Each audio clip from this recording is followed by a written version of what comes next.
week, man. South thing got RIP to his people. The Yellow Beezy thing is just a lot, man. Like the Big U thing out there going on.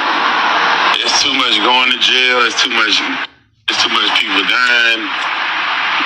Come on, man. Let's figure out how to not go to jail and die, kid. Like, come on. Let's figure out how to stay out of them two situations.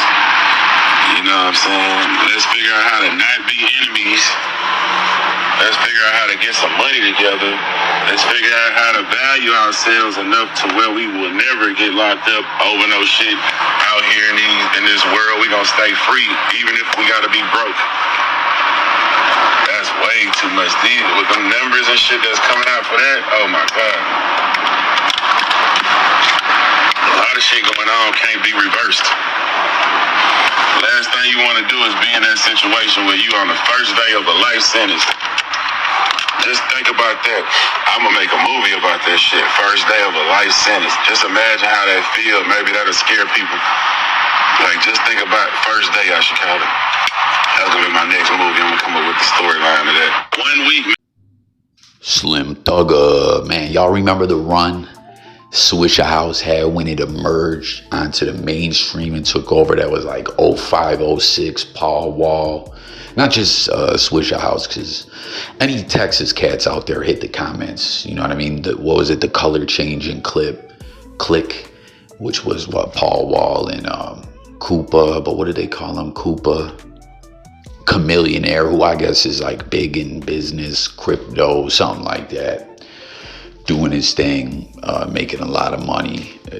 Who else you had from out there? Flip, but he was from like a different era, right? Or a different group of the Texas artists, but he was on the Draped Up and Dripped Out remix with all the Texas artists. It was just a big time for all those artists. Mike Jones and all that, man. It was a crazy run. Bun B when Pimp C was in prison.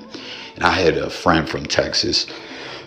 I was up in New York who was like already up on all these artists and had all the chopped and screwed or screwed and chopped stuff. But man, you comment y'all that 05, 06 run of all those Texas artists taking over the mainstream. But Thugger, man, with some real game there.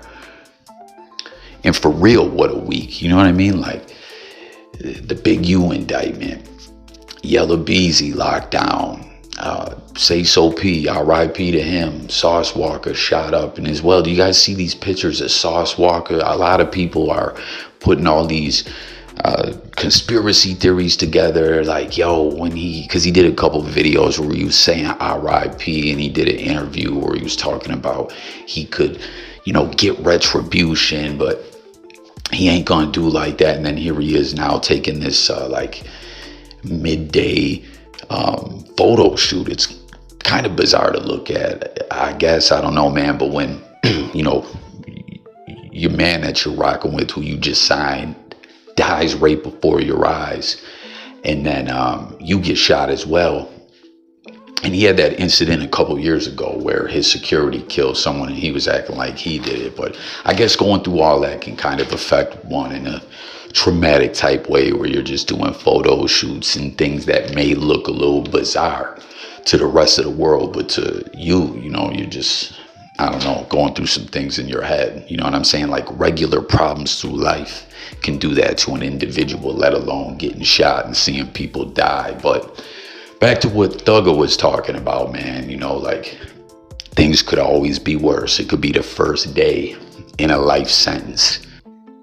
And you know what I mean? It's long been discussed, the grind and getting to the bag and getting the money, but you also have to put a value on your own life and, come up with the formula if you're an analytics type individual about value of oneself versus the grind, what kind of moves to make, or you just go off the vibes, or you think it out your own way strategically. It's a whole lot, but it has been a crazy week in hip hop, man. But I don't know, I thought Thugger had some real game there. And speaking of RIP, we see DJ Clue with this picture of young Scooter, man. They better find, I don't know if I missed it in the news today or not, if they found that individual, that woman who put in that bunk ass 911 call and got young Scooter killed. You see Clue put, damn bro, last time I saw you, we unexpectedly ran into each other on the side of the country and we was laughing about it. Appreciate all the genuine love you always showed. We gonna miss you, bro. Long live the Jug King. Young Scooter, rest easy, bro. But real talk, is that woman gonna get hit with a case where she'll be charged like manslaughter or something like that? Because at the end of the day, he died hitting that fence, but that woman created that bullish situation with the police, having them run in all hot and heavy, you know what I mean, ready, like SWAT teamed up, as she was talking about domestic violence. The woman's holding a baby, getting beat down, someone's busting shots, they got ex-trafficking ring and selling drugs going on, and this woman's gonna get killed, you know what I mean? And then they pull up and the individuals answer the door, and then when they seen the way the police were tripping, they shut the door and, you know, like, yo, we ain't even doing nothing. We're voluntarily answering the door. And Scooter hit the fence, cut his femoral artery, and passed away. You know what I mean? A couple of days ago, when the news first came out about his passing, there wasn't much info out there, but I saw the way his son was tripping in regards to Atlanta PD, and it's a sad situation. Like, comment as far as that woman. Do you guys think she'll get hit with a case that will have some kind of manslaughter, or you know, is calling that in a felony in itself, or is it a misdemeanor? Because some states have that whole felony murder law where if you in commission of one felony there is a death, you are then responsible for that death. And I think it's a murder. I don't know, you know what I mean? It's crazy, but someone needs to pay for that, and they need to find that lady. Again, I ain't even been tapped into the blogosphere today, but she should pay. And I don't understand why it should be so hard to find her with the way technology is. I feel like they should know exactly where that call came from. So comment and let me know what y'all think about it. And then we got Royce the 5'9", one half of Bad Meets Evil, one of the dopest lyricists out of the D. Pause. Remember that Malcolm X diss that he had for D12 and kind of aimed at M back when they were beefing? That was, yo, that diss track was crazy hard. Trey Little's verse, not so much. Is that Royce's brother? Y'all comment for those that know. But yo, he went in on that. But Bishop Brigante, R.I.P. to him. I'm not really up on him. Comment if you are. I've seen a few people you know, offering up their condolences and remembering Bishop Brigante. And then this is in regards to Nip. Someone shared this. 6 years, 6 million plus worth of tears and pain. I remember that Sunday as if it were today. Love you, Nipsey. Forever a great person and a man with a mission that served the culture.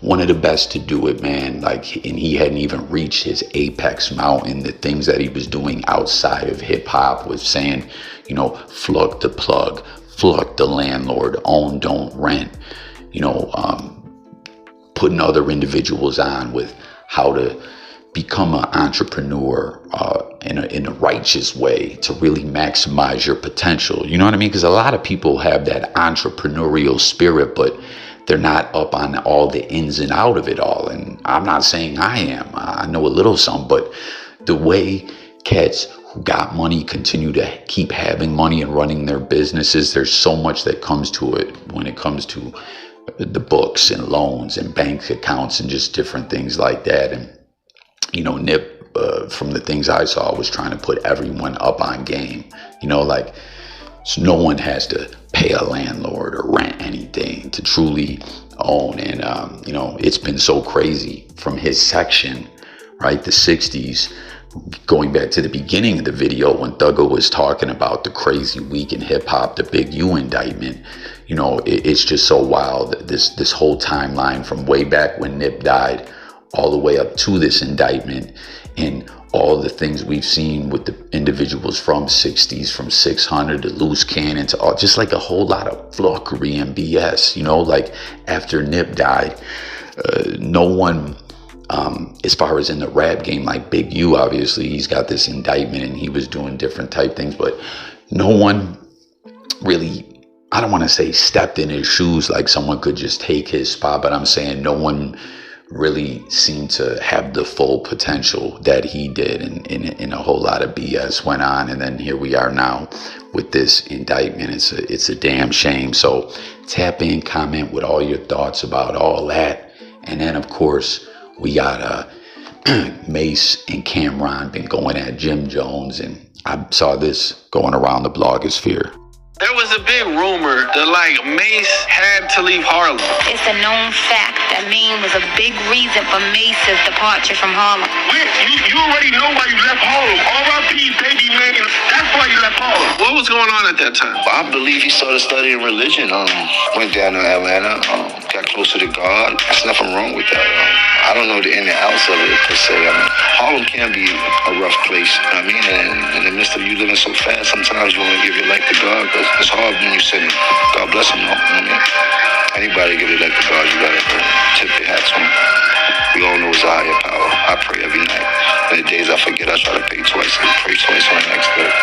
For real, I'm a God-fearing man, so I can't really talk too bad about that situation. Money made me leave Harlem. People like to blame it on Maine. That's not what made me leave Harlem. What made me leave Harlem is I got rich.